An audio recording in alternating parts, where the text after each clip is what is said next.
Every so often I get a reminder about how different American English and English is. You know, two people divided by common language, as someone once said. But even though I've lived here at this point such a long time, there are just sometimes I'll read something like from an English perspective and then say, wow, Americans would never say that. And one example, there's so many examples. We don't need to go there, but there are a lot of examples. But one of the examples this week that I had was just in reading a commentary on this week's Parsha by D'var Torah, who talks about how important it is to keep a diary. And I realize that a diary in English is very different, right? If you keep a diary, it's like a journal, right, in American English. But like a diary is like what you might call a calendar or a pocketbook or something like that. Or a scheduler, right? But why it's relevant and important is I think that the point of what he was saying is like he makes this really powerful distinction between a to-do list and a diary. Right? A to-do list is just like, and we will have, whether we actually write them down or have them on some kind of app on our phone or whatever we have, a lot of us have to-do lists of thinking like all the things that I have to do. And we know if they're, many of us, certainly including me, are big procrastinators. So if there's a list of things that I have to do, there's a chance that I'm never going to get around to them. And what Jonathan Sacks says is the difference between that and actually keeping a diary is that if you have a diary, it's there in the book, and when that day comes along, you do it. And he says that's what this Parsha is all about. I mean, the section that we read, or part of the section we read, this idea of Mikra'e Kodesh, the idea of appointed times where we are invited into seeing time in a very different way. The Netivat Shalom, the Hasidic commentator from the 2000s, early 2000s, who was a teacher of Reb Zalman's, he says that every single one of those holidays is related to Yetziat Mitzrayim, to escaping slavery. And I think of that often. There are different ways in which he talks about that. But this idea that if you are a slave in Egypt, if you are an inmate in Auschwitz, if you're an African American slave, if you're a hostage in Gaza, one thing that you have absolutely no control over is your time. As we hear the testimonies of the hostages who are being released, like Ida and Alexander, I don't know if they actually had capacity to mark time, to know what the day was, to know how many days they'd been there or not. But I know from the Holocaust survivors that I've known and loved, like Irene Rosenshine, that the attempts that some people have to continue to mark the Jewish calendar, to try and work out when is it Shabbat, to try and work out when are the various Chagim coming, is something that's really, really powerful. And so to me, when a Hasidic commentator says that every single holiday is a reflection of Yetziat Mitzrayim, it's because when we are not slaves, when we are free, we have the freedom to mark time in a different and a holy way, to mark time as Mikra'e Kodesh, as sacred time. The definition that Rabbi Sacks has in that piece about Mikra'e Kodesh is so powerful. He says the phrase Mikra Kodesh comes from the same root as the word that gives the entire book its name, Vayikra, meaning to be summoned in love. A Mikra Kodesh is not just a holy day, it is a meeting to which we have been called in affection by one who holds us close. Isn't that beautiful? I'm going to read it again. A Mikra Kodesh is not just a holy day, it is a meeting to which we have been called in affection by one who holds us close. Mikra'e Kodesh. This cycle of holidays that is in the end third of this parsha that we read, that starts with Shabbat and ends with Sukkot. Basically, it goes from Shabbat to Pesach to the 49 days of counting the Omer to Shavuot to Rosh Hashanah and Yom Kippur and Sukkot. And it gives us a whole cycle of time. And it invites us to be connected to this sacred calendar. what else do we have? The world, as I probably say every single week, feels so difficult and chaotic in different ways, and it's scary, and sometimes it's hard to keep hoping, and sometimes it's hard not to keep hoping. And there's something about entering into this holy cycle of time that I think just keeps us going in a way that is so significant and so important. For me, it's a lifesaver, right? You know, Rav Jacob and I had a Shabbat 101 in my house last night, which was really amazing. Just sort of, and then one of the people there said, "But wait a minute, like you're rabbis, you work on Shabbat." And there's this kind of like, what is work, right? What is work? Because I don't feel like I'm working right now. I'm like totally in Shabbat. I mean, yeah, there might be things I'd rather be doing than talking to you right now. No, there's nothing that I'd rather be doing. But this idea for Shabbat and Yom Kippur, and I mentioned this earlier, it says, Lo ta'asu chol malacha. Don't do any kind of malacha. Malacha is a word that is difficult to translate just as work. It means labor, but a very specific type of labor. And then when it comes to Rosh Hashanah, and when it comes to Passover, and when it comes to Shavuot, and when it comes to Rosh Hashanah, it doesn't say Lo tasu chol malacha, don't do any labor. But what it does say is Kol melechet avodah lo ta'asu. What's the difference between the two? What is the difference between Shabbat and Yom Kippur and the type of work that we can or can't do, and the other Chagim, the other holidays that are mentioned in the Torah?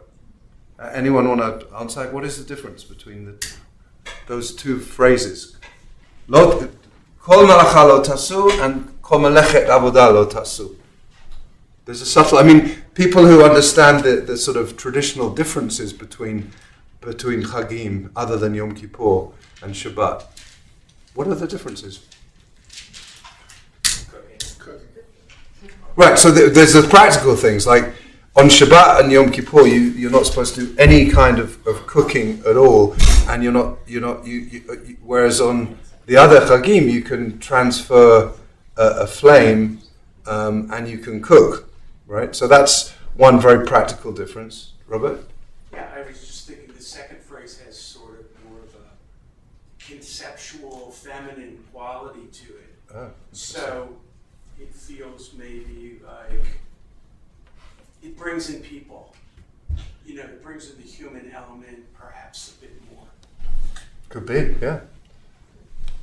Like you're gathered together, and you're together but one, and that would go along perhaps with the cooking. Like, so the essence of it is the wholeness of being together but being it's like this beautiful ambiguity of olam. It's the same sort of thing. Like, we're together but we don't lose our individuality here, but it's like what you're saying, that's not work, it's Right. It's beauty, it's beautiful, it's Nice. that kind of thing. Yeah.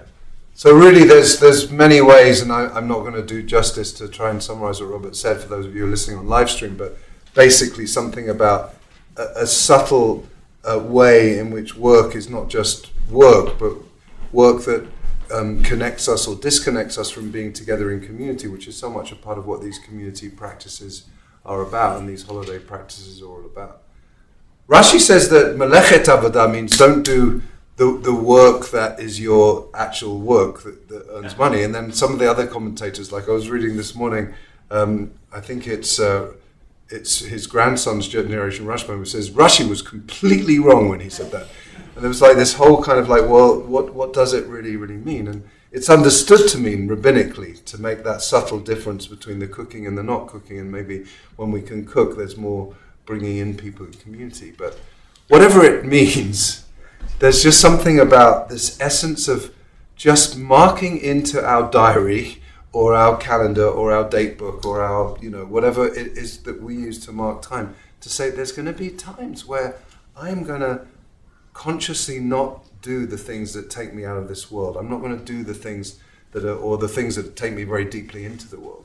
To have days of rest, have days where we gather in a different ways, have days where we expand our consciousness, expand ourselves, that we can breathe more deeply, that we can be in community more fully, that we can eat in a different way, that we can enjoy each other in a different way. You know, one of the Mishnahs in this week's chapter of Pirkei Avot is all about having an ayin tova, about having a good eye. And Rabbi Nachman of Bratslav says that on Shabbat we get a new pair of eyes. We get Shabbos eyes, where we're able to look at each other, look at ourselves, look at the world that is so broken in so many ways, and yet we can if we look at the world with an ayin tova, we see the goodness, we see the positivity, we see the hope, we see the love, we see all of the things that sort of keep us rooted and present. And so I just, as we're here, today is the 34th day of the Omer. And the 34th day of the Omer makes 5 complete weeks and 6 days, and it is Yesod Shebahod, which may mean a lot to some of you and nothing to others of you. It doesn't really matter. But the week of Hod, the 6th week of the Omer, the 5th week of the Omer, the week of Hod is this amazing quality, this amazing quality that relates to Aaron, Aaron HaKohen, to the high priest, who we read about in this parsha too. And what is the whole idea of the Kohanim? The Kohanim have these beautiful, what are called Bigdei Kodesh, these holy garments. But, you know, and I think 2 weeks ago I spoke about Pope Leo. But, you know, the idea that the garments that a pope or a Kohen Gadol, a high priest, might wear are not about the person. The person themselves is supposed to be a channel, like a channel of humility that allows the holiness and the beauty to come through them. And so in a sense, the idea of the week of Hod is just that we kind of get ourselves out of the way. It's about humility and beauty and the capacity to just say, I can have an ayin tova. In the week of Hod, it's like, last week is Netzach, which is all about, like, you know, I've got to do this and I've got to do that, and it's about endurance and it's about all of the things that I need to do to keep the world moving. But Hod is like, the world's going to keep moving and I'm just going to get myself out of the way. And if I get out myself of the way, rather than seeing all of the ways in which the world is so imperfect and so broken, and the way that I am so imperfect and so broken, I see it in a holy, beautiful way. And that, I think, is what the cycle of the calendar does.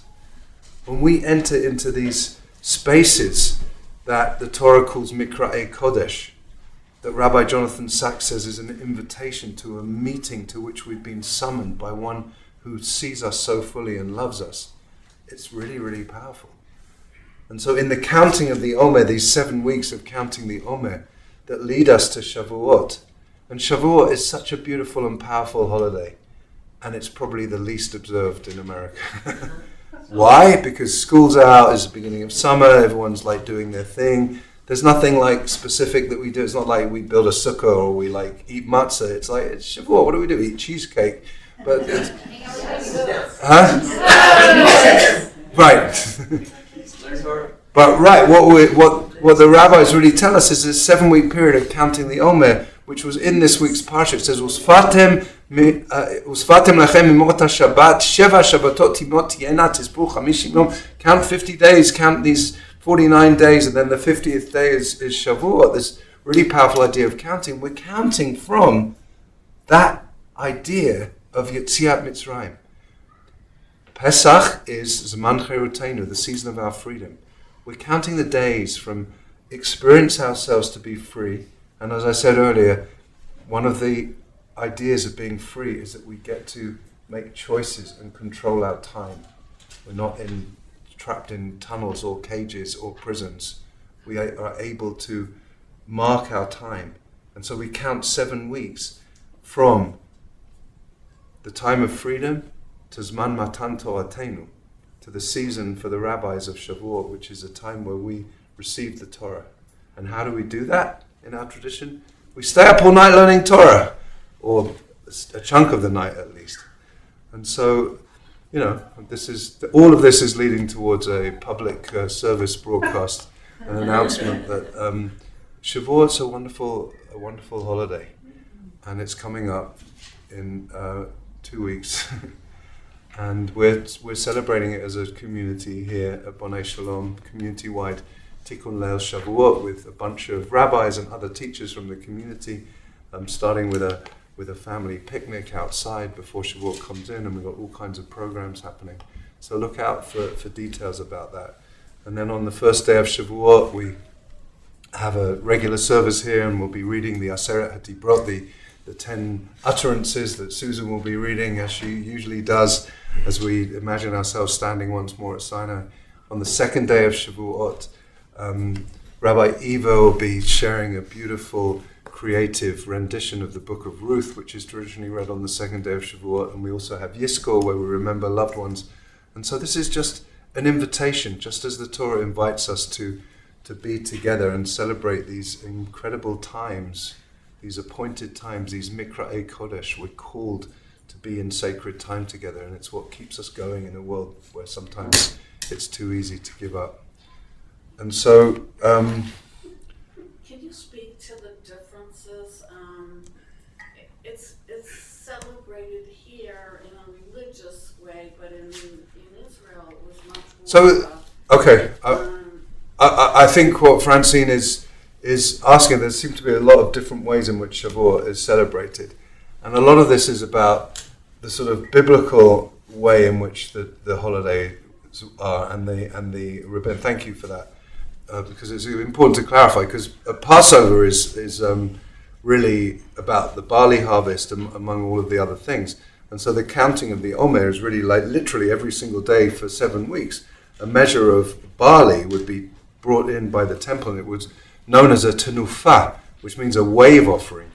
In this JPS translation, it's translated as an elevation offering, but really tenufa means like it was waved, like front and back and to the side. And every single day up to Shavuot, and Shavuot was where we celebrated the wheat harvest. So a lot of people in Israel who are not religious but secular, Shavuot's a big festival. But really it's like on the kibbutzim, they'll have their tractors decorated with sheaths of wheat, and they'll sort of like have it, it's like a summer festival of celebrating a harvest. It's also the Chag of the first fruits, so they'll like bring in harvest and things like that. So it is very different. The biblical holidays were really agricultural, but as the rabbis kind of moved out of agricultural living into more like urban and very study-based, it sort of took on a different quality to it. So Shavuot really became associated with this idea that it's the time that we matan Torahenu, the time that we received the Torah, and so it is a different quality, but. In either direction, it's still in Mikra Kodesh. It's a beautiful, holy invitation to spend time in a different way. So I know, in a way, I'm speaking to people who are here on this Shabbat, who are generally speaking people who show up. So it's sort of preaching to the choir a little bit, but. It's just always good to remind ourselves that the Jewish calendar is such a precious and beautiful gift. And sometimes we sort of forget about what a beautiful gift it is. There's lots that's in the Torah and in our tradition that's a little more challenging, but to be invited into these incredible opportunities to celebrate time and space and community and love and connection and all of the ways is just really powerful.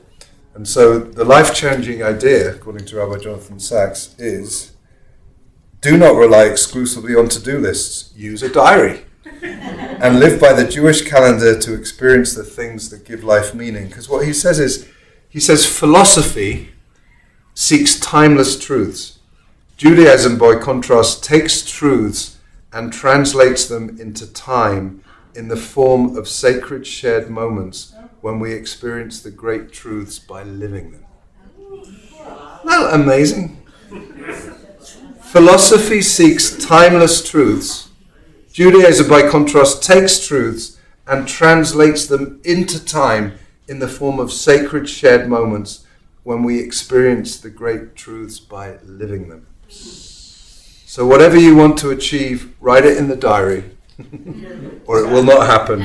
And live by the Jewish calendar if you want to experience, not just occasionally think about, the things that give a life meaning.